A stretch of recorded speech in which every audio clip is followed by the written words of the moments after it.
Tejo noticed the problem during his third cup of coffee. The ship's power readings were wrong.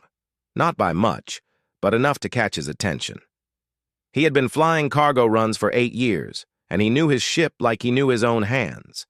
Something was using power that should not be using power.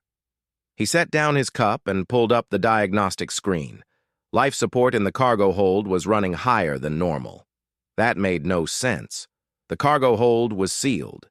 There was nothing alive in there except maybe some bugs that hitched a ride from the last station.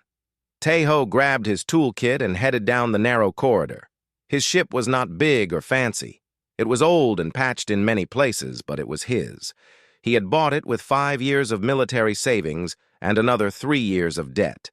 Every scratch on the walls told a story. The cargo hold door slid open with a familiar grinding sound. He needed to fix that. He added it to the long list of things he needed to fix. The hold was dark, except for the emergency lights along the floor. Crates of machine parts sat in neat rows. He had picked them up from a mining colony and was taking them to a factory station 3 days away. Simple job, good pay, no problems. Except there was a problem. Tejo heard breathing. He stopped walking and listened. The sound came from behind the largest crate in the back corner. It was soft and uneven, like someone trying to stay quiet but struggling. He reached for the small blade he kept on his belt. He was not a violent man, but space was not a safe place. He moved around the crate slowly and found her. She was sitting on the floor with her knees pulled up to her chest.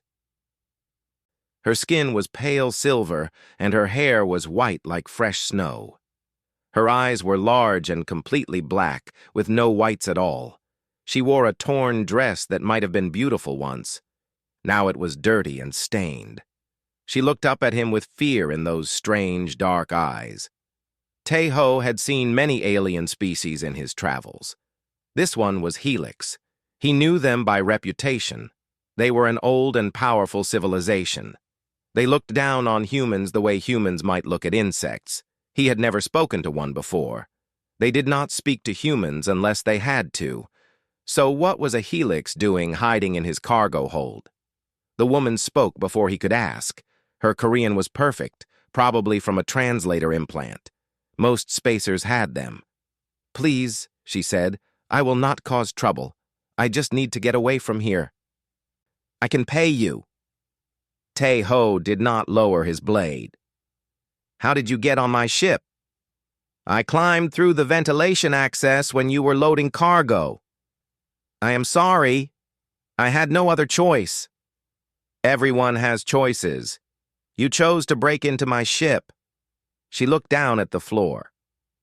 "Yes, I did." He studied her more carefully now. There was a dark bruise on her neck, just visible above her collar. Her hands were shaking.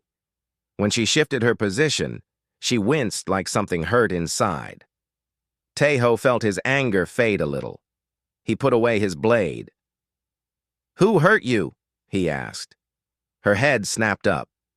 She seemed surprised by the question. "It does not matter. It matters to me. Someone beat you badly enough that you are hiding in a stranger's cargo hold. That matters." She stared at him for a long moment. He could not read her expression. Those black eyes gave nothing away. "Why do you care?" she asked. It was a strange question. Why did he care? She was a stranger. She was an alien from a species that thought humans were barely worth noticing. She had broken onto his ship illegally. He should turn around and take her to the nearest station. Let the authorities deal with her. But she was hurt. She was scared.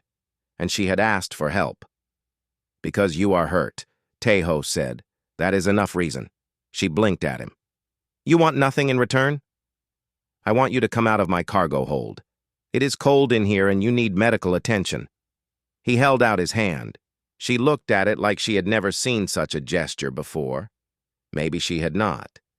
He did not know how Helix people treated each other. After a moment, she took his hand and let him help her stand. She was taller than him by almost a head. Her grip was weak. Tejo led her to the small medical bay. It was really just a closet with a fold-down bed and some basic supplies. He had her sit on the bed and started checking her injuries. The bruise on her neck was bad. There were more on her arms and ribs. Nothing was broken, but she had taken a serious beating. "These injuries are recent," he said. "Within the last day or two." She said nothing. "I am going to give you something for the pain and put some healing gel on the worst bruises. Then I am going to make you some food. When did you last eat?" "I do not remember." He nodded and got to work. She watched him the whole time with those unreadable eyes. When he was done, he took her to the small kitchen area. It was his favorite part of the ship. Most cargo haulers ate nothing but ration packs, but Tejo liked to cook. He had a small stove, a cooling unit for fresh ingredients, and a collection of spices that took up more space than was practical. The Helix woman looked around the kitchen with confusion on her face. "This is inefficient," she said. "What is?" "This space, this equipment.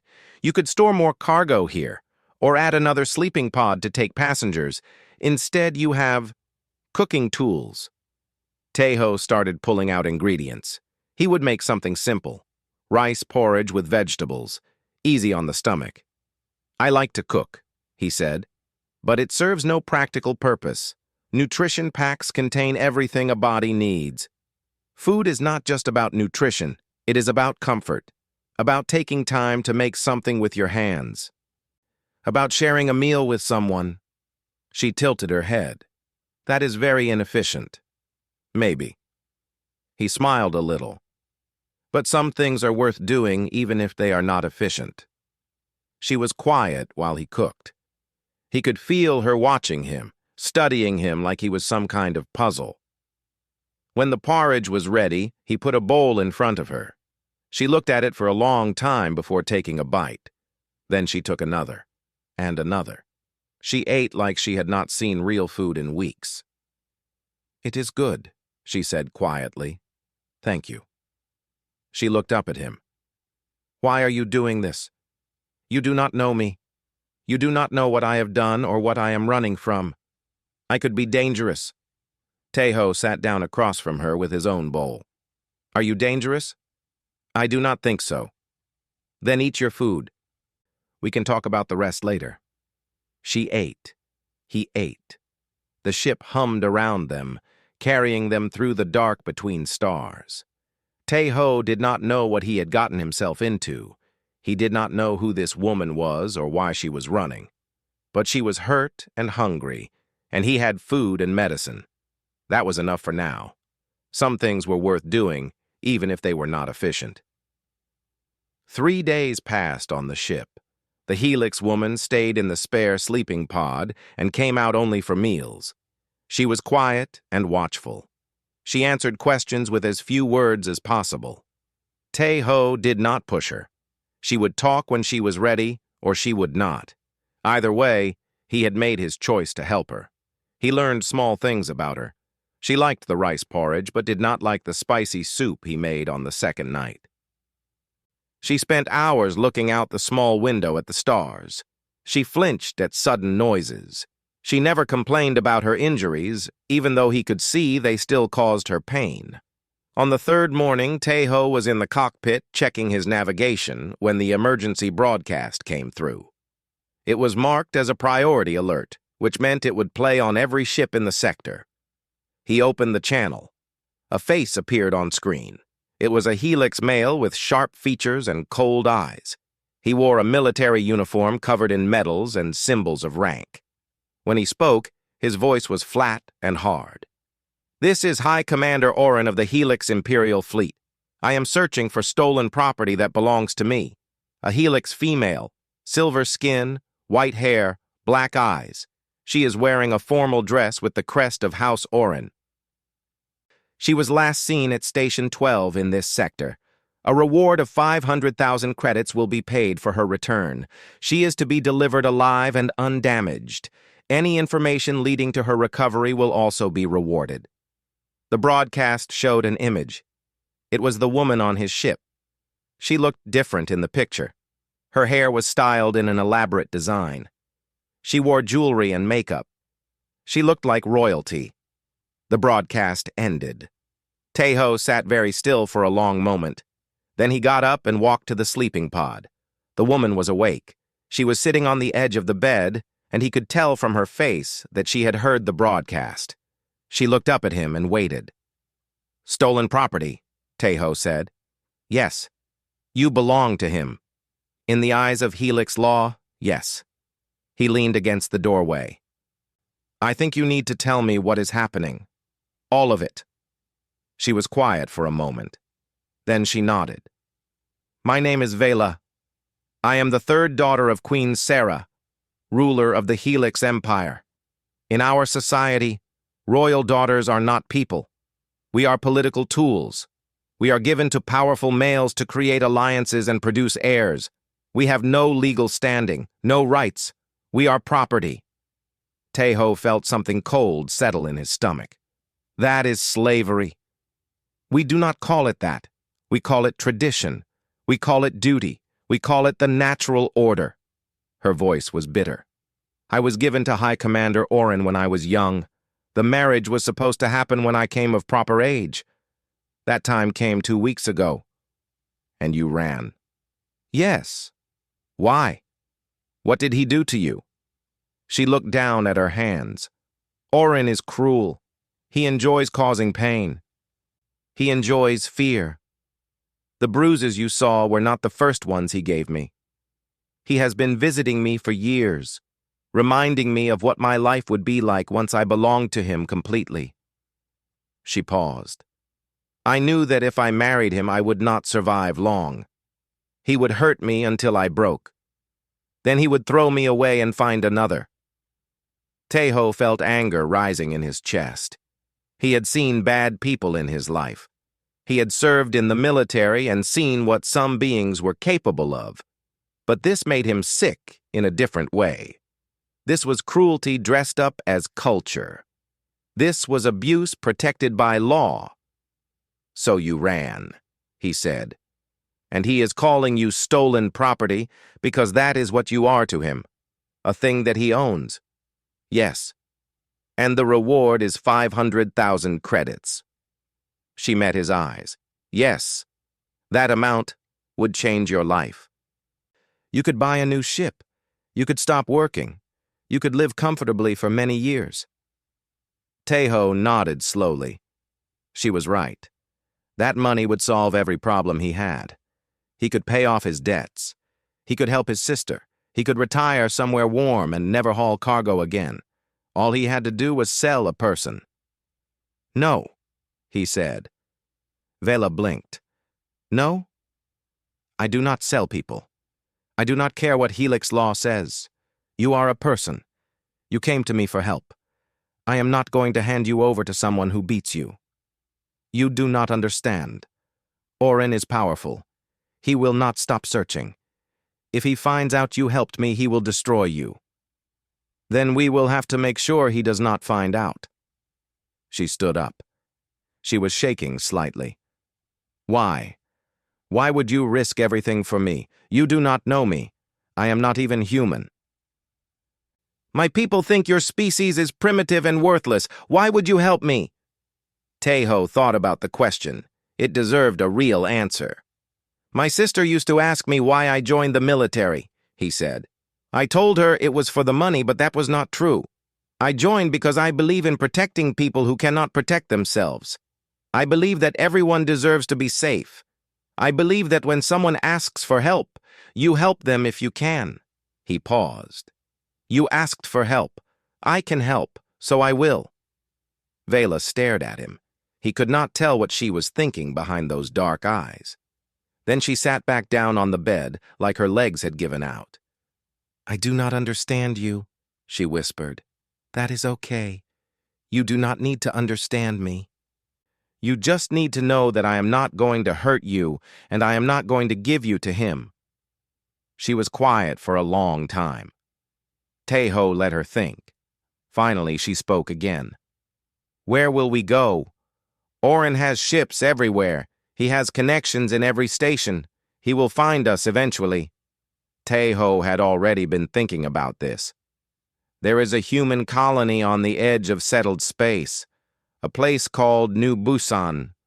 It is small and poor, but the people there do not like outsiders asking questions. They mind their own business. We can hide there while we figure out what to do next. A human colony. She said it like she was testing the words. I have never been to a human world. Then it will be a new experience. He turned to leave. Her voice stopped him. Taeho. He looked back. Thank you, she said. I do not know if those words mean the same thing to your people that they mean to mine, but I want you to know that I am grateful. No one has ever chosen to help me when there was nothing in it for them. I did not know that was possible.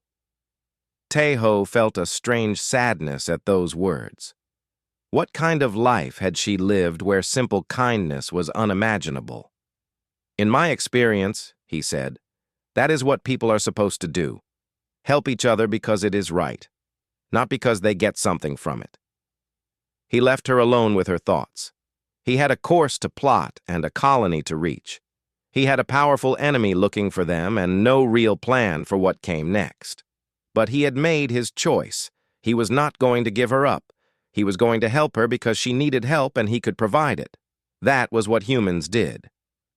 New Busan looked like a mistake. That was Vela's first thought when she saw it through the cockpit window. The colony sat on a dry, dusty moon with thin atmosphere. The buildings were simple metal structures, most of them showing signs of repair and age. There were no tall towers or shining monuments, no signs of advanced technology. Just a small settlement of maybe 3,000 people trying to survive on the edge of nowhere. This is it? She asked. Taeho smiled slightly. This is it. Not impressive, I know, but the people here are good. They work hard and they look out for each other, and they do not trust outsiders who come asking questions. He landed the ship at a small port on the edge of town. There were only a few other vessels there, all of them old cargo ships like his own. Vela felt nervous as they prepared to leave the ship. She had never been on a human world before. She had never been surrounded by humans before. On stations and ports, she had always seen them from a distance. They were workers and servants, beings that her people did not notice. Now she was going to live among them. Taeho gave her a hooded cloak to wear. Keep your face covered as much as you can. Helix are not common out here, and we do not want people asking questions. She pulled up the hood and followed him out of the ship. The air outside was thin and dry. It smelled like dust and machine oil. The sun was setting, painting the sky in shades of orange and purple. Vela stopped to look at it. She had never seen a sunset on a world with atmosphere before. It was beautiful in a rough way. Taeho led her into the town. The streets were unpaved, just packed dirt that kicked up dust with every step. The buildings were close together, and Vela could hear sounds coming from inside them. Voices talking and laughing, music playing from old speakers. The smell of cooking food drifted from open windows. She saw humans everywhere. They sat on steps talking to their neighbors. They walked in groups, chatting and joking. Children ran through the streets playing some kind of chasing game, laughing and shouting. A young couple stood in an alley holding hands, looking at each other like the rest of the universe did not exist. Vela felt strange watching all of this. On Helix worlds, people did not behave this way. Children were kept in education centers, carefully monitored and trained. Adults did not waste time standing around talking. Every action had a purpose. Every moment was productive. Anything else was inefficient. But these humans were not being productive at all. They were just living. They were just being together. Taeho stopped in front of a small building with a sign that Vela could not read. It appeared to be some kind of food stall, with a counter open to the street and a few stools in front of it.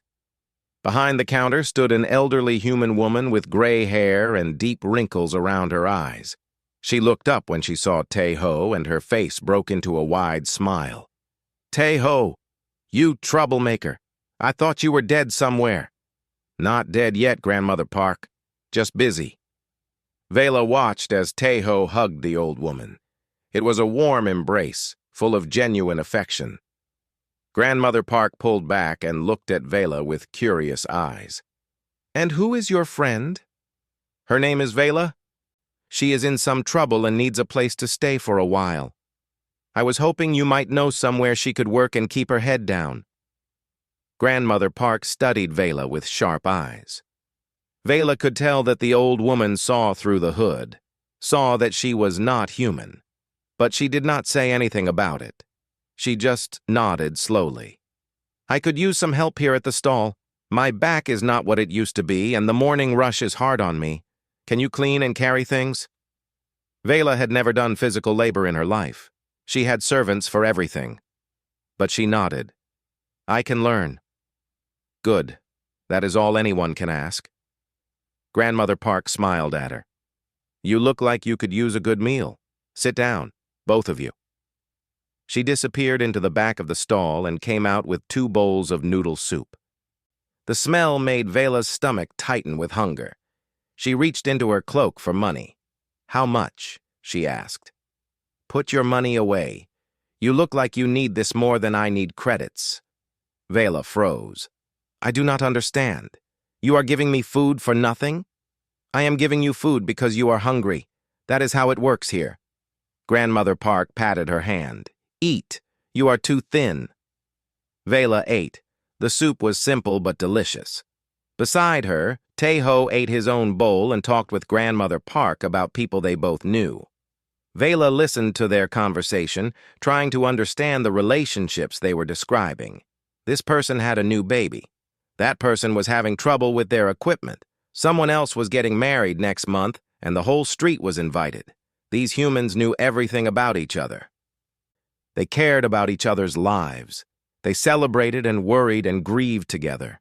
It was so different from Helix society, where everyone kept their distance, where personal information was private and relationships were formal. After eating, Tae-ho took Vela for a walk through the colony. He showed her the water recycling plant and the power generators. He showed her the community garden, where people grew vegetables and herbs. He showed her the small school where children went to learn. Everywhere they went, people greeted Tae-ho warmly. They shook his hand and slapped his shoulder. They asked about his work and his sister. They looked at Vela with curiosity but did not push for answers. When Tae-ho said she was a friend who needed help, that was enough for them. Vela saw something else as they walked. She saw poverty. The buildings were old and poorly maintained. The equipment was outdated. People wore patched clothing and used repaired tools. This was not a wealthy place. These people struggled every day just to survive. But they were not unhappy. They laughed and smiled. They helped each other without being asked. When a young man dropped a crate of supplies, 3 people immediately stopped to help him pick everything up. When an old woman struggled to climb some stairs, a stranger took her arm and guided her up. They had so little, but they shared it so freely. That night, Vela lay in a small room above Grandmother Park's stall. It was tiny and plain, with just a bed and a small table, but it was clean and safe. Through the thin walls, she could hear the sounds of the colony settling down for the night, voices saying goodbye, doors closing. The distant laughter of children being called home. She thought about everything she had seen that day. She thought about the children playing in the streets and the couple holding hands. She thought about Grandmother Park giving food to a stranger. She thought about all those people stopping to help the young man with his crate. In Helix society, she had been taught that humans were primitive. They were emotional and inefficient. They wasted time and resources on things that did not matter. They were barely worth noticing. But that was not what she had seen today. Today she had seen something else entirely. She had seen people who built their lives around each other instead of around themselves. She had seen a community that cared more about connection than efficiency. Maybe, she thought, that was not primitive at all. Maybe that was something her people had forgotten how to do. Vela was working at Grandmother Park's stall when she heard the sound. It was a deep hum that vibrated through the air, the kind of sound that expensive engines made. She looked up and saw it descending through the orange sky. A Helix military vessel, small but deadly. It landed at the port and sat there like a threat. Her hands started shaking. Grandmother Park noticed immediately. "Go upstairs," the old woman said quietly. "Stay out of sight. I will send Tejo when he gets back." Vela went to her small room and sat on the bed. Her heart was beating so hard she could feel it in her throat. He had found her. Orin had found her. She thought about running, but where would she go? This was a small colony on a moon with nowhere to hide. She thought about giving herself up, walking down to that ship and ending this before anyone got hurt. But she stayed where she was. She waited. An hour passed. Then Tejo came up the stairs. His face was serious but calm. "He is here," Tejo said. "Orin. He came with a small crew, just 6 soldiers. He is trying to keep this quiet. He does not want people to know his property escaped." "What is he doing now?" "He is at the port administrator's office demanding records of all ships that have landed in the past week. He will find mine. It will not take long." Vela stood up. "I should go to him. I should turn myself in before he hurts anyone here. These people have done nothing wrong. They should not suffer because of me." Tejo stepped forward and put his hands on her shoulders. "Vela, listen to me. You are not going anywhere. We are going to deal with this together." "How?" "He has soldiers. He has authority. What can we do against that?" "We can stand together. That is what humans do when someone threatens our home." There was a knock at the door. Tejo opened it and several people came into the small room. Vela recognized some of them from the colony. There was a tall man with scars on his arms who worked at the power plant. There was a woman with short hair who ran the water recycling station. There was an older man who Vela had seen at the community garden. They all looked serious and determined. "We heard what is happening," the tall man said. "We heard there is a Helix commander looking for someone, looking for her." Vela felt cold. They knew. They were going to turn her in, but that was not what happened. "We talked to the others," the woman said. "We know what he is. We know what he wants to do to her. We are not going to let that happen." Vela stared at them. "You do not even know me. I am not human. I am not one of you. Why would you risk anything for me?" The older man from the garden spoke. His voice was quiet but firm. "My family came to this colony 40 years ago. We were running from a bad government that wanted to take everything we had. The people who were here then did not know us either. But they took us in.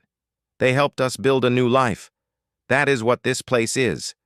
That is who we are. We know what it means to run from cruelty," Grandmother Park said from the doorway.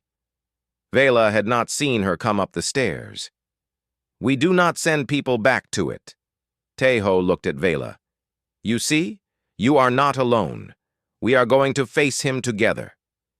Before Vela could respond, they heard the sound of boots on the street below. Heavy footsteps, many of them. Orin had come to find her. Tejo went downstairs first. The others followed. Vela wanted to stay hidden, but she could not let them face this without her. She pulled up her hood and went down to the street. Orin stood in front of Grandmother Park's stall with 6 soldiers behind him. He was tall for a Helix male, with sharp features and pale blue skin. His eyes were the color of ice. He wore his military uniform like it was a weapon, every medal and symbol designed to intimidate. He looked at Tejo with disgust. "You are the human who has been hiding my property. I will give you one chance to hand her over. Do that, and I will only destroy your ship instead of your entire pathetic colony." Tejo did not move. "I am not hiding any property. I am helping a person who came to me for protection from someone who beat her." Orin's expression did not change. but something cold flickered in his eyes. "What happens between me and my betrothed is not your concern. She belongs to me by law. You have no right to interfere." "I have every right. She is a person, and she asked for help. That is all the right I need." Oren laughed. It was not a pleasant sound. "You humans are so amusing. You think your little feelings and principles matter? You think your primitive morality means anything? Let me explain something to you. In the real universe, power is all that matters. I have power, you do not. That means I take what I want and you can do nothing about it." More people were coming out of their homes now. They lined the street, watching silently. Vela saw faces she recognized. The young couple she had seen holding hands, the mother with the baby, the children she had watched playing in the streets. They all stood there, and none of them looked away. "Give me the princess," Oren said. "Now." Grandmother Park stepped forward. She was so small compared to Oren, so old and fragile, but her voice was steady. "No." Oren looked at her like she was an insect. "What did you say?" "I said no. She does not want to go with you, so she will not go with you. That is how we do things here." "You stupid old woman! Do you know what I can do to this colony? I can have it burned to dust in an hour. I can have every single one of you killed and no one in the galaxy would care." "Maybe," Grandmother Park said. "But you would have to do it yourself, because we are not going to hand her over. If you want her, you will have to take her from us." Others stepped forward now. The tall man from the power plant, the woman from the water station, the old gardener, dozens of colonists, all standing together. None of them had weapons. None of them had training. They were farmers and mechanics and cooks and teachers. But they stood there anyway. Vela felt something breaking inside her. These people owed her nothing. They had known her for 5 days. She had given them nothing and taken their food and shelter and kindness. And now they were willing to face a Helix military commander to protect her. This was not logical. This was not efficient. This was not how the universe was supposed to work. But here they were. Oren looked at the crowd with contempt. Then he looked at Tejo more carefully. "You were military. I can see it in how you stand." "What were you?" "Pilot. Combat wing. 8 years. So you know how to fight. Do you really think you can stop me?" Tejo smiled slightly. "I think you came here with 6 soldiers because you wanted this to be quiet. I think if you start a fight with this colony, it will not be quiet. Other ships will hear about it. Other stations will ask questions. And eventually someone will want to know why a Helix High Commander attacked a peaceful human settlement over one woman. That is not a story you want told." Oren's jaw tightened. Vela could see him calculating, weighing his options. He could take what he wanted by force. But Tejo was right. It would not be quiet. It would not be clean. And Oren had always valued his reputation. "This is not over," Oren said. "I will return with enough force to wipe this colony off the map. And I will make sure everyone here dies slowly." He looked at Vela, his eyes finding her in the crowd despite her hood. "Especially you." He turned and walked back toward his ship. His soldiers followed. The colonists watched them go in silence. When the ship lifted off and disappeared into the darkening sky, no one moved for a long moment. Then Grandmother Park turned to Vela and patted her arm. "Come inside, dear. I will make tea." Vela could not speak. Her throat was too tight. She let Grandmother Park lead her back into the stall. Tejo followed. When they were inside, Vela finally found her voice. "Why did you do that? All of you? He will come back. He will hurt you." Tejo sat down across from her. "Because you asked for help. Because it was the right thing to do." "Because that is what we do." "That does not make sense." "Maybe not. But it is still true." Vela looked at him. She looked at Grandmother Park making tea. She thought about all those people standing in the street, risking everything for a stranger. She had learned something today. Something important. She could not let them pay for her choice. She had to find a way to end this. Vela waited until Tae-ho was asleep. Then she crept downstairs to the communication terminal in Grandmother Park's stall. The old woman was asleep too, snoring softly in the back room. The colony was quiet. Through the window, Vela could see the stars burning cold and distant in the black sky. She entered a private frequency, one she had memorized years ago but never used. It connected directly to her mother's personal channel. It took only a few seconds for Queen Sarah to answer. Her mother's face appeared on the small screen. She looked the same as always, silver skin without a single flaw, white hair arranged in perfect spirals, black eyes that showed nothing. She was beautiful in the way that a knife was beautiful, sharp and cold and dangerous. "Vela," the queen said, "my wayward daughter, I wondered when you would call." "Mother, I want to make a deal." "A deal? How human of you. What could you possibly offer me?" Vela kept her voice steady. "I will return willingly. I will marry Oren as planned. I will stop running and stop causing problems. In exchange, you will order Oren to leave this colony alone. No retaliation, no punishment. These people will be left in peace." The queen was quiet for a moment. Her expression did not change. But Vela thought she saw something like amusement in those dark eyes. "You would give yourself up for a colony of humans. A few thousand primitives scratching out a living on a worthless moon. They must have done something very special to earn such sacrifice from a princess of the Helix Empire. They showed me kindness. They protected me when they had no reason to. They stood against Oren, even though he could have killed them all." Kindness.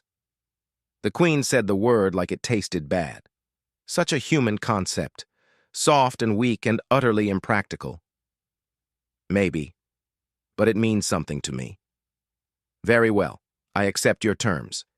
Return to the Imperial Palace within 3 days, and I will ensure that Oren leaves your precious humans alone." "How do I know you will keep your word?" "You do not, but you have no other choice." "Do you?" The queen smiled slightly.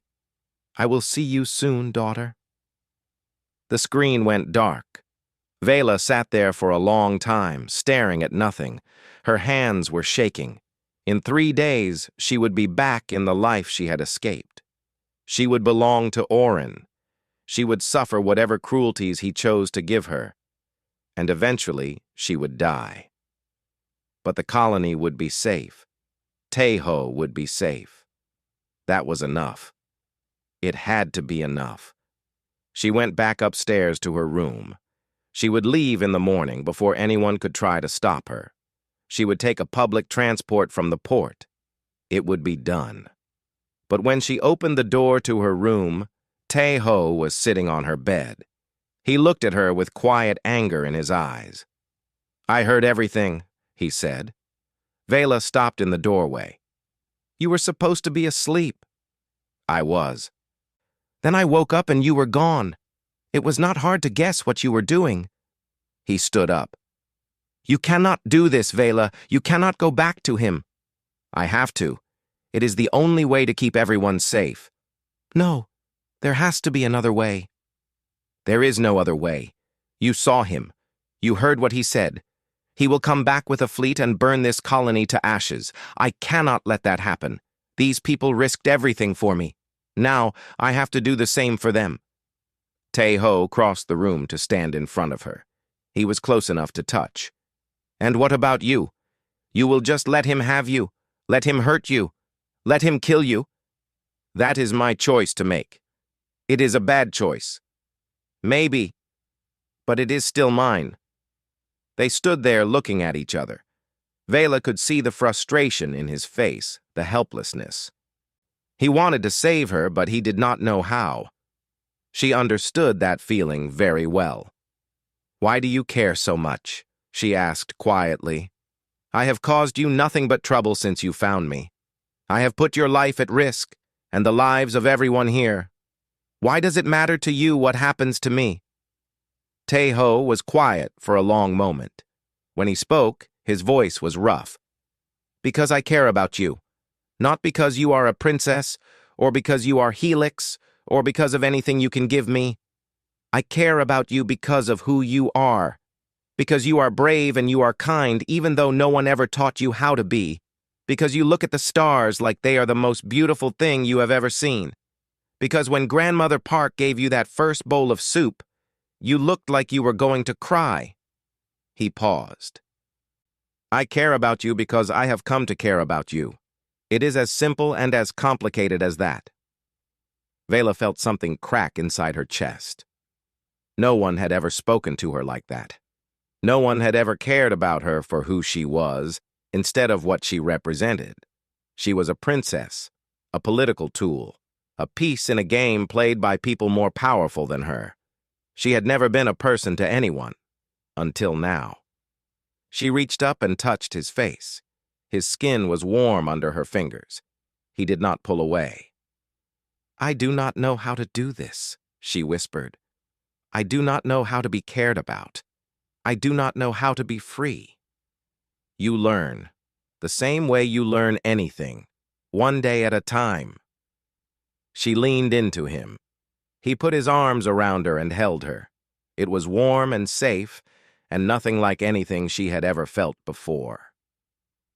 She wanted to stay there forever. She wanted to hide in his arms and pretend the rest of the universe did not exist. But it did exist, and Oren was coming. She pulled back. I still have to go. Nothing has changed. Everything has changed. We will find another way. We will fight him together. How? What can we possibly do against him? Tae-ho was quiet. She could see him thinking, turning over ideas in his mind. Then something changed in his expression. A light came into his eyes. You said your people believe in hierarchy and power, that the strong rule and the weak obey. Yes. So the only way to beat Oren is to make him weak, to take away his power. That is impossible. He is a high commander. He has ships and soldiers and the support of the entire military. He has those things because people respect him, because they fear him. But what if they did not? What if everyone knew what he really was? A coward who beats women, a monster who calls a person his property. Tae-ho's voice grew stronger. You said he wanted this kept quiet. He did not want people to know you escaped. Why? Vela understood. Because it would embarrass him. It would make him look weak. So we make him look weaker. We tell everyone the truth. We broadcast it to the entire galaxy. We show them who he really is and what your society really does to its daughters. It was a terrifying idea. It meant exposing herself, her family, her entire culture. It meant becoming an enemy of the Empire. She would never be able to go back. She would be a traitor forever.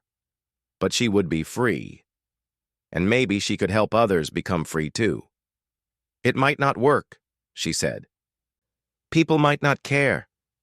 They might think it is normal or acceptable. Some will, but some will not. And those are the people who matter. Tae-ho took her hands in his. You are not alone in this, Vela. There must be others like you. Other daughters who are treated as property. Other people who see the cruelty and want it to change. Maybe you can reach them. Maybe you can give them hope. Vela looked at him. This human who had taken her in for no reason, who had risked everything for her, who cared about her for who she was. He believed in her. He believed that she could make a difference.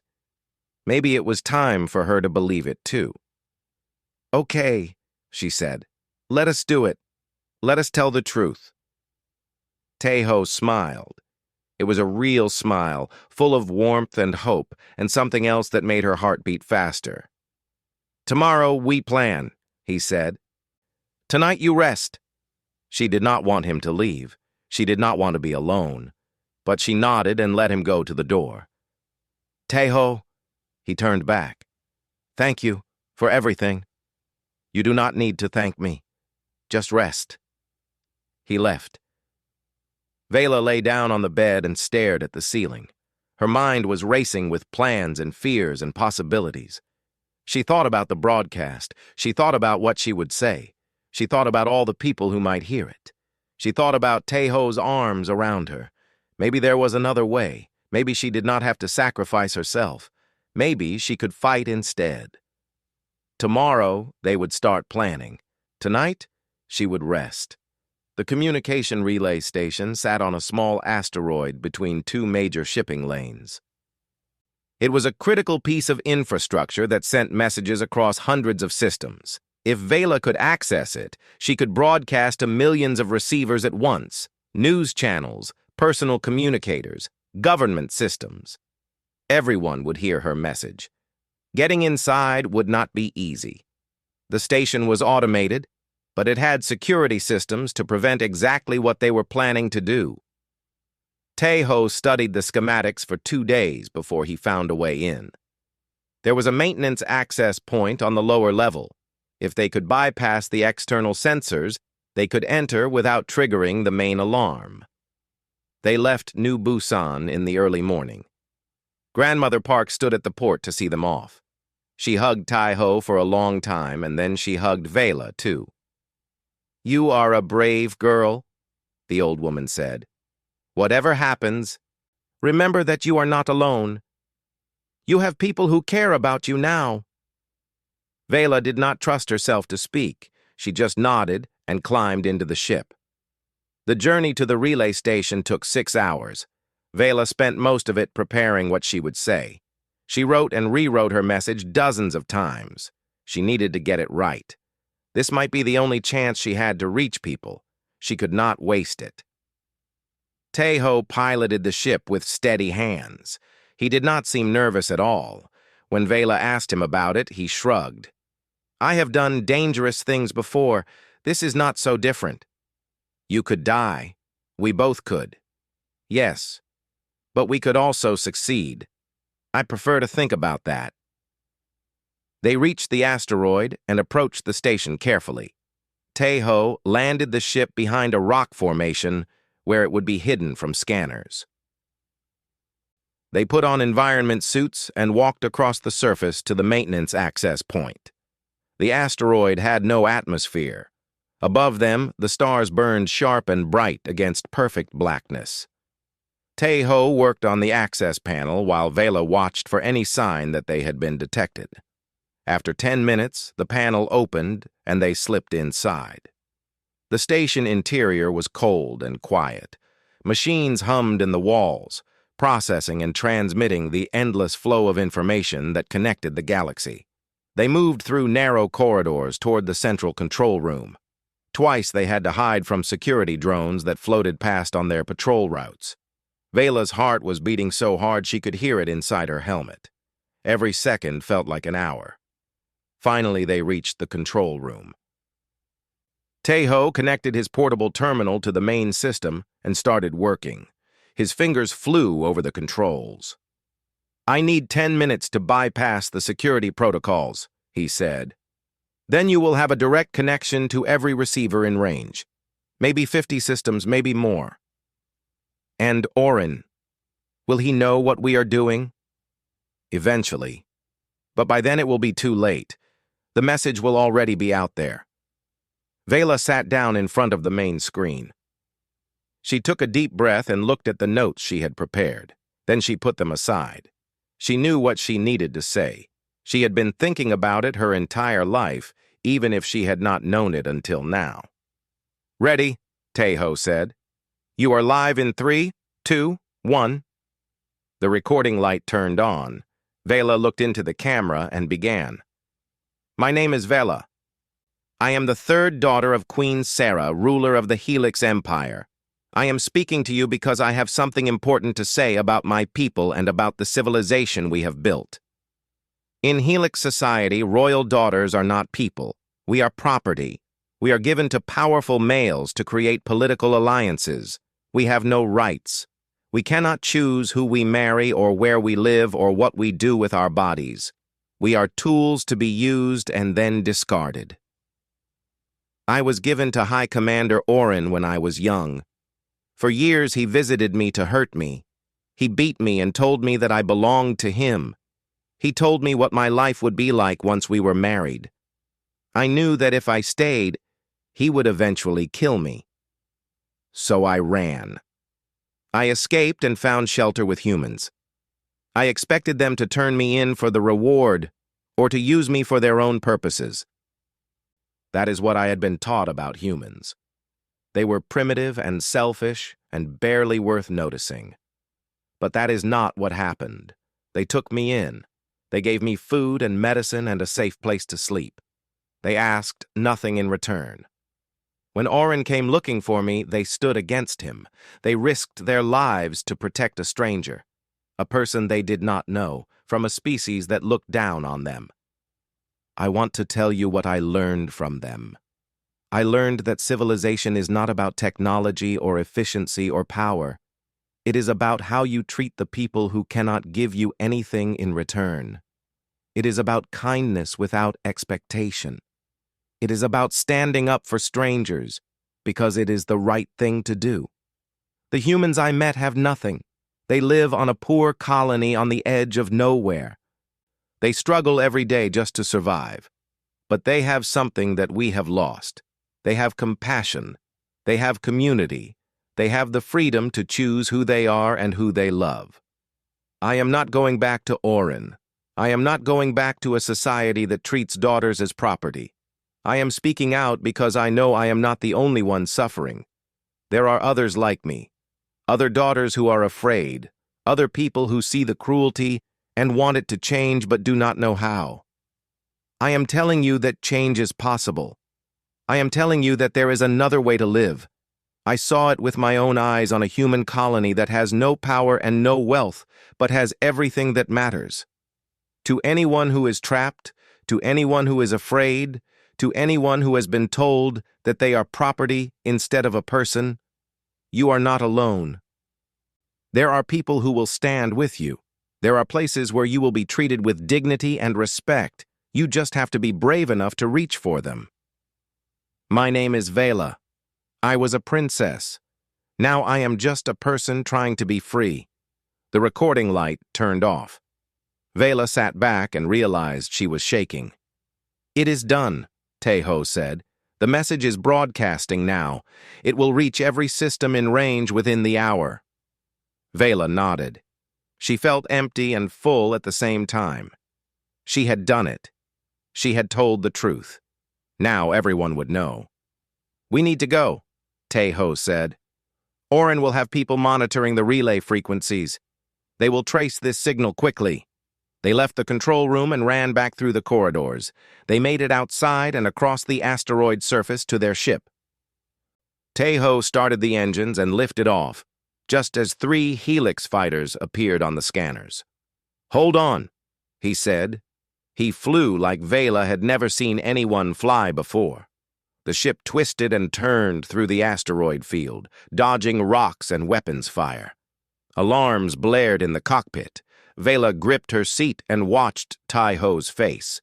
He was completely focused, completely calm. This was what he had been trained for. This was who he was. The fighters stayed close, but they could not get a clean shot. Tejo led them through a narrow gap between 2 asteroids and out the other side. He punched the engines to full and shot toward open space. Calculating jump to light speed, he said. 15 seconds. The fighters were gaining. Weapons fire exploded around them. The ship shuddered. 10 seconds. An alarm screamed. Hull damage. They had been hit. 5 seconds. Another hit. Vela smelled smoke. Now! The stars stretched into lines and they were gone. They came out of light speed far from the asteroid. The fighters had not followed. Tejo checked the damage and let out a breath. We made it. Ship is hurt, but it will hold until we get back to the colony. Vela looked at him. You saved us. We saved each other. That was the whole point. She reached over and took his hand. He squeezed back. Behind them, the message was spreading. Millions of people were hearing her voice. She did not know what would happen next. She did not know if it would change anything. But she had told the truth. That was a start. They were still 2 hours from New Busan when the distress call came through. It was from the colony. Oren's fleet had arrived.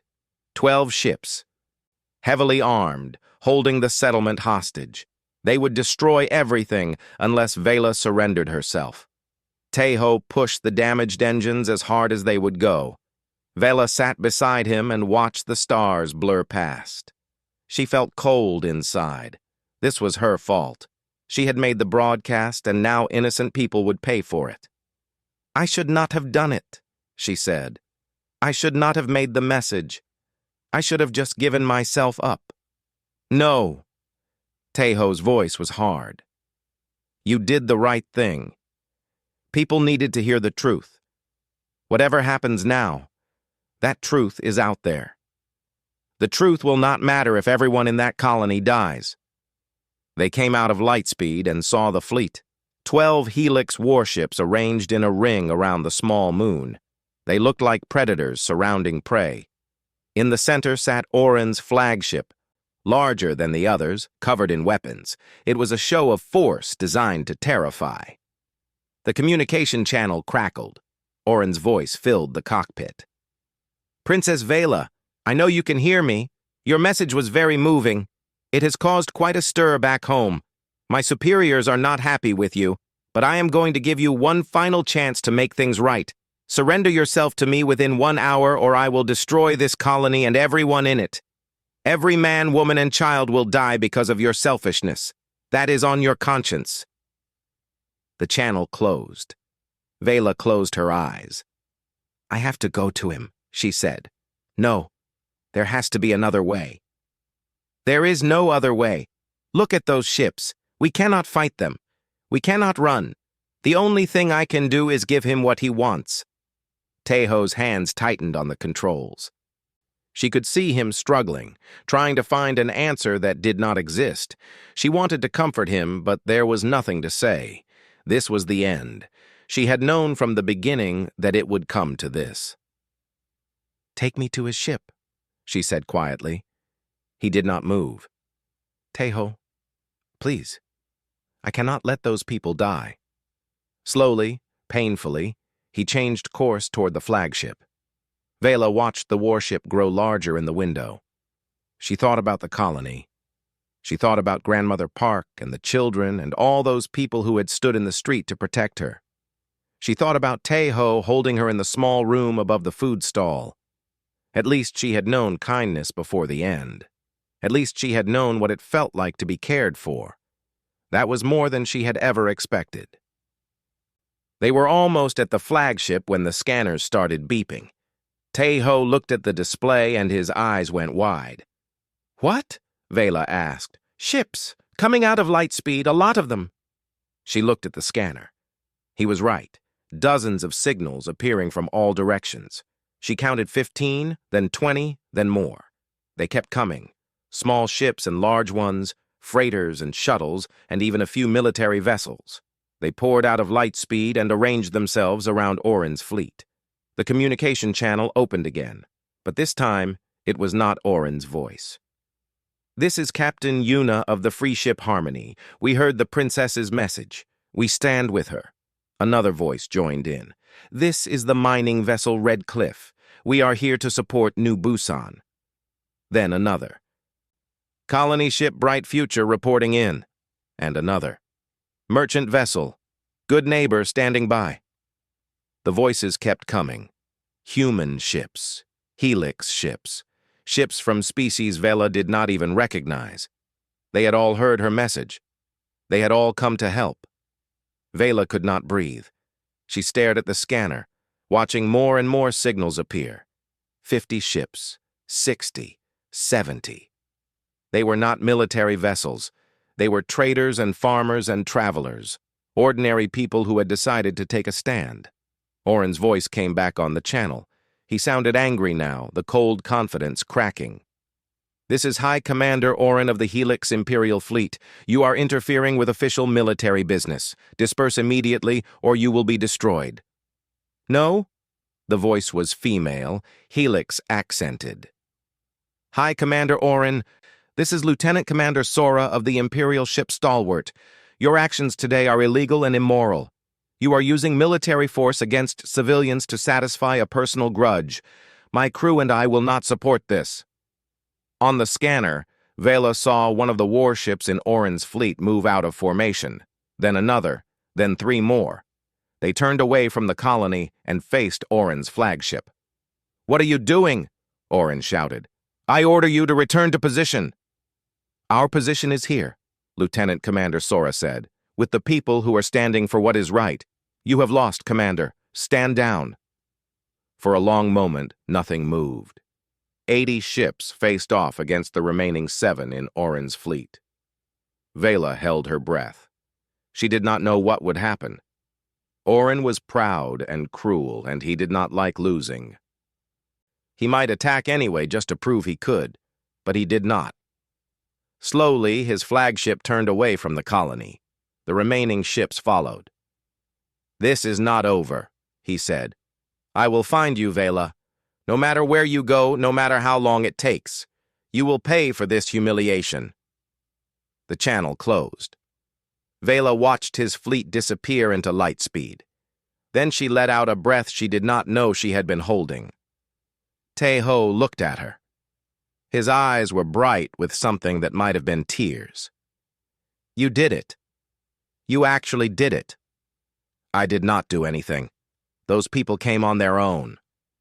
They came because of you. Because of what you said. You gave them something to believe in." The colony was safe. She was free.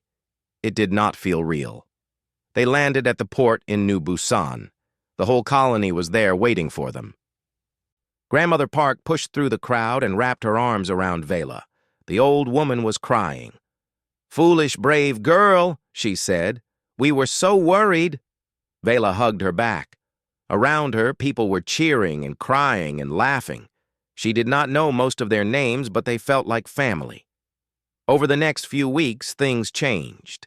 Vela's message spread across the galaxy. News channels played it. Politicians discussed it. Protests began on Helix worlds demanding reform. Queen Sarah made a public statement condemning Orin's actions and promising an investigation. It was not much, but it was something. A crack in the wall. Vela stayed in New Busan. She worked at Grandmother Park's food stall. She learned to cook from Tae-ho. She watched the sunsets and played with the children and listened to the neighbors argue and laugh and live. She had nothing and she had everything. One night, Tae-ho came home late from a cargo run. Vela was in the small kitchen of their shared apartment making dinner. She was wearing one of his shirts over her clothes because it was comfortable and smelled like him. She heard him come in. She turned around and saw him standing in the doorway looking at her. The light from the street outside lit up his face. He looked tired and happy. "You are here," he said. "Where else would I be?" He crossed the room to her. He put his hands on her waist and she put her hands on his shoulders. They stood there for a moment, just looking at each other. "I was thinking," Vela said, "about the first night on your ship. When you found me in the cargo hold, you asked what I wanted and I did not know what to say." "I remember." "I know now what I want." "What is that?" She smiled. It was a real smile, free and warm and full of joy. "This, right here. You and me and this kitchen and this colony, a life that I chose for myself. That is what I want." Tae-ho kissed her. It was soft and gentle, and it tasted like coming home. Outside, the stars burned in the dark sky. Somewhere out there, people were still fighting for change. Daughters were still dreaming of freedom. The universe was still hard and cruel and full of pain. But here in this small kitchen on a small moon, two people from different worlds had found something worth keeping. They had found each other. That was enough.